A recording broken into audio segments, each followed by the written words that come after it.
Neste verão, eu fiquei sozinho.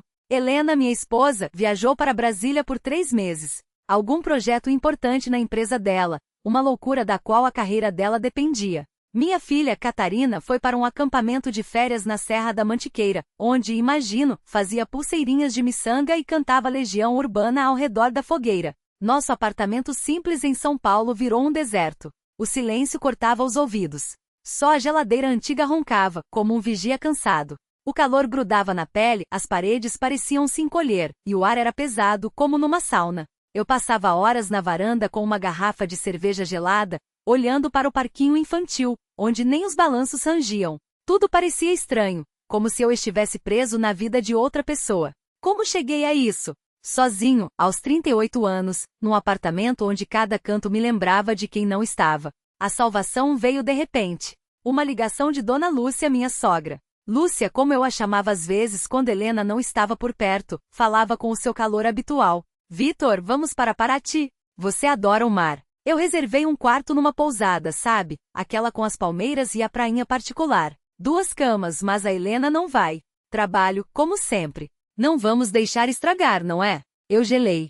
Paraty com a sogra. 2 semanas, só nós dois.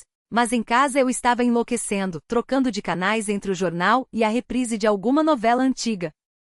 A alternativa: tédio, solidão e mais uma garrafa de cerveja. Lúcia não era uma sogra qualquer. Em 10 anos de casamento, ela se tornou quase uma amiga. Nunca se metia na nossa vida. Sempre sabia fazer uma piada que levantava o astral. Era calma, com um jeito leve e um senso de humor fino. Pensei, e por que não? E disse, vou. 2 dias depois, estávamos sentados num ônibus-leito, linha São Paulo-Paraty. O ônibus era confortável, com poltronas que reclinavam quase totalmente e um cheirinho de café que a aeromoça servia. Lúcia parecia imune ao tempo. Um vestido leve com estampa floral, brincos de prata com alguma pedra azul, cabelos presos num coque solto. Aos seus 52 anos, ela daria um baile em mulheres com metade da sua idade.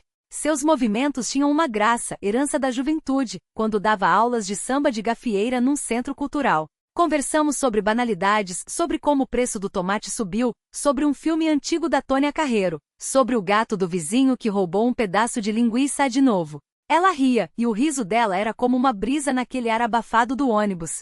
Eu me peguei pensando que estava me sentindo bem, pela primeira vez em semanas. Paraty nos recebeu com barulho e agitação. Na rodoviária, vendedores ambulantes ofereciam, aos gritos, pastel quente e cachaça da terra. Crianças corriam com boias coloridas, e o ar cheirava a peixe frito, mar e asfalto quente. A pousada Maré Alta era como um portal para o Brasil colonial.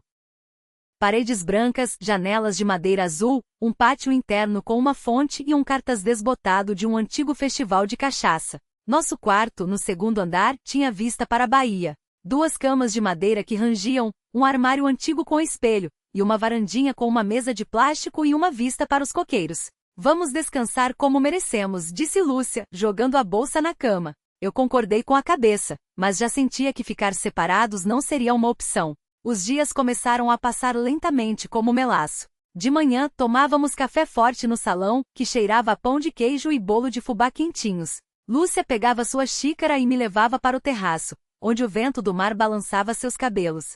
Depois, praia. Estendíamos nossas cadeiras sob um guarda-sol listrado, e eu a observava lendo um livro. Não sei se era sobre Monet ou sobre Lygia Clark. À tarde, passeávamos pelo centro histórico, desviando de multidões de turistas com paus de selfie. Parávamos em botecos que serviam caldo de cana gelado e pastéis de camarão. À noite, uma garrafa de cachaça envelhecida doce com um gosto de sol. Sentávamos na varanda, ouvindo ao longe um saxofonista de rua tocar Garota de Ipanema. Tudo estava leve, até que comecei a notar os detalhes. Como ela apertava os olhos quando ria, como ajeitava os cabelos quando o vento os bagunçava, como sua voz ficava mais suave quando falava do passado, de como na juventude dançava ao som de Cartola e sonhava em se mudar para Paris. Uma manhã, ela saiu do mar, molhada, com gotas d'água brilhando na pele bronzeada. Vitor, passa protetor nas minhas costas, disse ela me entregando o frasco. Tentei não pensar em nada, mas minhas mãos tremiam. Enquanto eu espalhava o creme, a pele dela estava quente e macia. Não significava nada, apenas uma ajuda. Mas meu pulso acelerou como se eu tivesse corrido 100 metros rasos. Na noite do mesmo dia, ela saiu do banho enrolada num robe fino, com os cabelos úmidos. Eu estava na varanda, girando um copo vazio nas mãos. Ela serviu um pouco de cachaça para si, sentou-se à minha frente. Seu olhar era calmo, mas penetrante. Como se ela visse tudo que eu tentava esconder. O quarto ficou pequeno, o ar denso. Como antes de uma tempestade. Eu desviei o olhar, mas meu coração batia tão forte que temi que ela pudesse ouvir. Ela ficou em silêncio, apenas observando por um longo tempo. Atentamente. Eu me perguntava se ela sentia o mesmo. Essa atração que não nomeávamos, mas que crescia a cada dia. Alguns dias depois conhecemos uns vizinhos de pousada, um casal de idosos de Minas Gerais, seu Geraldo e Dona Vera. Eles jogavam buraco todas as noites no salão principal e nos convidaram para participar. Seu Geraldo, um militar aposentado, contava causos sobre seu tempo de serviço na Amazônia, e Dona Vera oferecia a todos o seu pão de queijo caseiro. Lúcia se enturmou facilmente, brincava, jogava a conversa fora. Eu a observava e pensava em como ela conseguia ser de casa em qualquer lugar, com as vendedoras na feira, com os garçons, com esses velhinhos. Mas quando voltávamos para o quarto, sua leveza desaparecia. Ela ficava mais quieta, pensativa, e eu sentia que algo entre nós estava mudando. Uma noite, estávamos sentados perto da piscina. Guirlandas de luzes piscavam ao redor, o ar cheirava a pinheiros e jasmim. Lúcia se recostou na espreguiçadeira, e o vestido escorregou um pouco do ombro, revelando uma alça fina. Estranho, não é? Disse ela, olhando para a água. A gente aqui, não parece genro e sogra. Apenas duas pessoas que estão juntas. Sua voz era baixa, mas as palavras me atingiram como uma corrente elétrica. Eu não sabia o que responder. A garganta apertou, os pensamentos se embaralharam. Apenas assenti, e ficamos em silêncio. Um silêncio mais alto que o barulho das ondas. Olhei para o seu perfil. As maçãs do rosto, a linha suave do pescoço, e pela primeira vez pensei que não via uma sogra, mas uma mulher. Viva, solitária, com uma história que ela raramente contava. Lúcia uma vez mencionou que após a morte do marido, o pai de Helena, ela demorou muito para se reencontrar. Trabalhava numa escola, mantinha o grupo de dança, mas sempre sentia que algo faltava. Eu queria mais, Vitor, ela me disse uma vez, enquanto tomávamos um café na varanda. Mas a vida aconteceu como aconteceu. Suas palavras tocaram algo em mim. Eu também já sonhei com viagens, com um trabalho que me desse paixão. E em vez disso, logística, planilhas, financiamento do apartamento. Talvez por isso nos entendêssemos tão bem. Nós dois sabíamos como era viver com a nostalgia do que poderia ter sido. No quinto dia, o calor ficou insuportável mesmo para Paraty. Fomos à praia cedo, antes que o sol escaldasse a areia. Deitei-me sob o guarda-sol, fingindo ler um romance policial qualquer, mas meus olhos estavam nela. Ela se acomodou na canga, folheando seu livro sobre modernismo brasileiro. O biquíni verde era simples, mas quando ela se virou de bruços e os laços se afrouxaram um pouco, senti um estalo dentro de mim. Um momento comum. Nada demais. Mas ele virou tudo de cabeça para baixo. Imagens que não deveriam estar ali piscavam na minha mente. Forcei-me a olhar para o mar, para as gaivotas, para qualquer coisa, mas aqueles pensamentos já estavam instalados, como farpas sob a pele. Vamos entrar na água, disse ela, levantando-se e sacudindo a areia. Eu a segui. O mar estava frio, revigorante. Rimos, jogamos água um no outro, conversamos besteiras. Qual o melhor jeito de fazer muqueca? Porque a cerveja local era melhor que as comerciais. Mas então sua mão tocou a minha, debaixo d'água. Demorou um segundo a mais. Eu parei. Ela olhou para mim, um olhar afiado, compreensivo. Tudo bem? Perguntou baixinho. Sim, só. Foi inesperado, consegui dizer. Nós dois sabíamos que não era sobre o toque.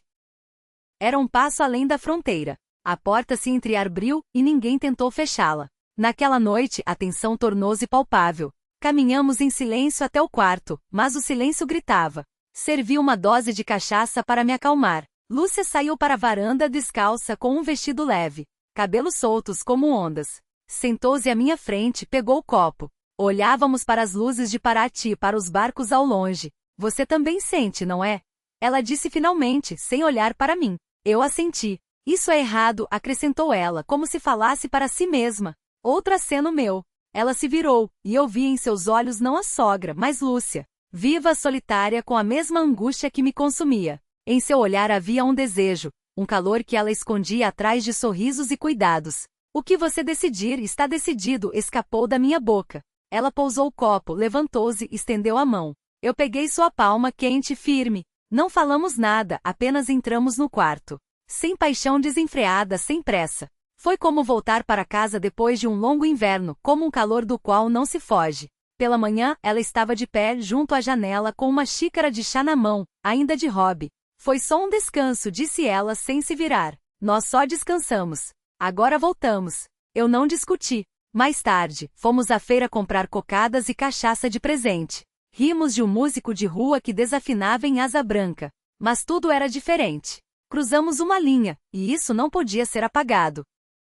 O resto das férias foi como andar na corda bamba. Tentávamos manter distância, mas era como lutar contra um imã. Um olhar no café da manhã, um toque acidental no meio da multidão, e o pulso disparava de novo. Fizemos passeios de barco, comemos em restaurantes típicos, dançamos forró num bar na orla, onde um DJ animado tocava clássicos de Luiz Gonzaga. Mas toda vez que sua mão chegava perto demais, eu sentia meu coração perder o ritmo. Um dia, num café, diante de uma porção de bolinhos de bacalhau, eu não aguentei. Isso vai nos alcançar. Eu não vou conseguir fingir para sempre. Ela olhava o pôr do sol, onde o mar se fundia com o céu. Eu também vivo com isso todos os dias, respondeu ela. Mas a Helena não pode saber. Ninguém pode. O nome da minha esposa soou como um tapa. Eu assenti. Ela estava certa. Não era só sobre nós. Era sobre a família que iríamos destruir. Ao voltar para São Paulo, esperava que tudo voltasse ao normal. Helena me recebeu com um sorriso, a casa cheirava a sua comida, a sua voz.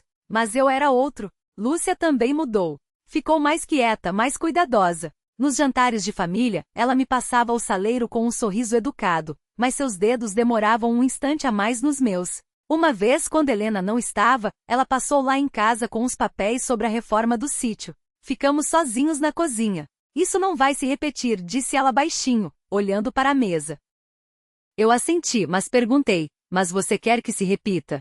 Ela ficou em silêncio, olhando pela janela ao céu cinzento. Entendi que se não fosse por Helena, se a vida tivesse sido diferente, seríamos como duas peças de um quebra-cabeça que se encontraram por acaso. A vida seguiu. Com Helena, estranhamente nos aproximamos. Voltei a notar os pequenos detalhes, seu riso, o jeito como ela franzia o nariz ao provar uma sopa nova. No trabalho recebi uma promoção. Agora sou chefe de setor. Com Lúcia interpretávamos nossos papéis. Genro, sogra, nada mais. Mas então, a carta chegou. Numa manhã fria de fevereiro, o envelope estava debaixo da porta. Simples pardo, apenas meu nome. Dentro, uma folha. Você sempre foi mais que um genro para mim, mais que família. Pena que não dissemos tudo. Não me arrependo de nada. Adeus. Sem assinatura. Mas eu sabia. Liguei para ela, não atendeu. Helena também não sabia onde ela estava. 3 dias depois, Lúcia ligou de Ouro Preto. Tinha se mudado, disse que era para recomeçar. Não me procure, Vitor. Está tudo bem. Cansei das lembranças. Nos despedimos de forma simples, sem dramas. E foi isso. 8 meses se passaram. Com Helena, tudo se ajeitou. Voltamos a conversar até tarde da noite, como no início. Eu valorizo o que tenho e não busco mais nada. Mas todo verão, quando o calor derrete o asfalto, eu volto para Paraty. Vejo os coqueiros, as pedras do cais, as luzes da piscina. Ouço sua voz, calma, quente. E penso se teria feito diferente se o tempo pudesse voltar. A culpa diminuiu, mas ela está sempre comigo, como uma sombra da qual não se pode escapar.